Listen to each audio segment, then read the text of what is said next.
Amitabh sir, लगा तो था कि शांति हो जाएगी, अब हम लोग भी मंदिर मस्जिद नहीं करेंगे, लेकिन लगता नहीं है ये लोग मानने वाले हैं। नहीं, कतई नहीं लगता भाई। ये वही सब लोग हैं जिन्होंने देश की सबसे बड़ी अदालत से निर्णय आने के बाद अटारी पर चढ़कर कहा था कि जी हम लोग तो कानून को मानने वाले हैं, जो कह दिया कानून ने वो मंजूर है, बात खत्म हुई। उस फैसले को आए कितना वक्त बीता? अभी 4-5 महीने। उस फैसले के अनुपालन में राम जन्मभूमि पर रामलला के मंदिर का शिला पूजन हुआ, भूमि पूजन हुआ। ये तो सुप्रीम कोर्ट ने लिखा था कि सेंट्रल गवर्नमेंट ये इंश्योर करे कि जो जमीन उसके पोजीशन में है उसके लिए एक ट्रस्ट बनाए, उस ट्रस्ट को जमीन हैंडओवर करे ताकि मंदिर का काम आगे बढ़े। और सुप्रीम कोर्ट ने लिखा था इन ल्यू ऑफ बाबरी मॉस्क, इतनी दूर से ज्यादा दूरी पर जन्मभूमि से मुस्लिम पक्षकारों को इतनी से अधिक, एक सीमा भी उसने बताई थी कि इतने से अधिक जमीन सरकार दे। दोनों काम उसके आदेश के अनुपालन में किए सरकारों ने। जब सुप्रीम कोर्ट ने कहा कि यहां रामलला का बर्थ प्लेस है, जन्म स्थान है, मंदिर था पहले,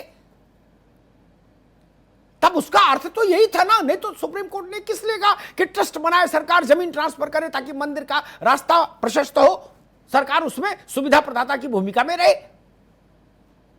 इसीलिए कहा ना जी। और इसीलिए यह कहा कि मस्जिद को इतने से ज्यादा दूरी पर रखा जाए ताकि भविष्य में तनाव ना पैदा हो।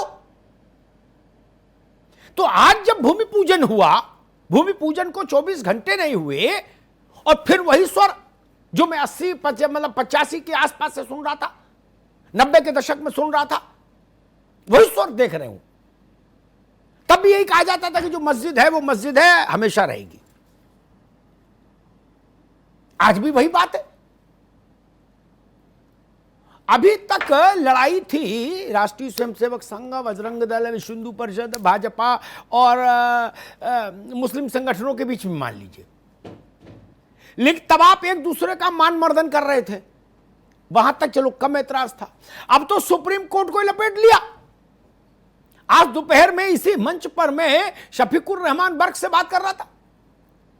उन्होंने एक ही लाठी से सरकार और सुप्रीम कोर्ट दोनों को हक दिया। बोले जी कोर्ट भी मिला हुआ है, सरकार के दबाव में फैसले देता है, लीजिए कर लो बात। आपके मन का फैसला आए तो सुप्रीम कोर्ट अच्छा, और मन का ना आए तो अब सुप्रीम कोर्ट को भी खरी खोटी सुना देंगे। ये तमाशा नहीं ठीक है। अगर यही करना था तो सुप्रीम कोर्ट में लड़े क्यों? फिर क्यों लड़े?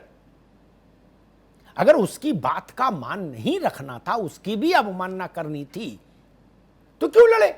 और क्यों सब लोग इस बात के लिए वचनबद्ध हुए कि कोर्ट का जो निर्णय आएगा हम मानेंगे? 24 घंटे नहीं सकुशल बीते और अलग अलग किस्म के बयान आ गए। ओवैसी साहब को सुन रहा था, बोले हम अपने आने वाली नस्लों को भी यही बताएंगे। लीजिए, झगड़ा यहीं तक नहीं, नस्लों तक ले जाएंगे। तो सुप्रीम कोर्ट के उस जजमेंट को, जो इतने भारी भरकम फाइल है उसकी, उसका क्या करेंगे? वाणी पर संयम नहीं, देश को उसकी कोई कीमत चुकानी पड़े। इधर भी कुछ लोगों ने कहना शुरू कर दिया कि भाई ये तो झांकी थी, ये हो गई और फिल्म अभी बाकी है। अयोध्या झांकी और मथुरा काशी बाकी।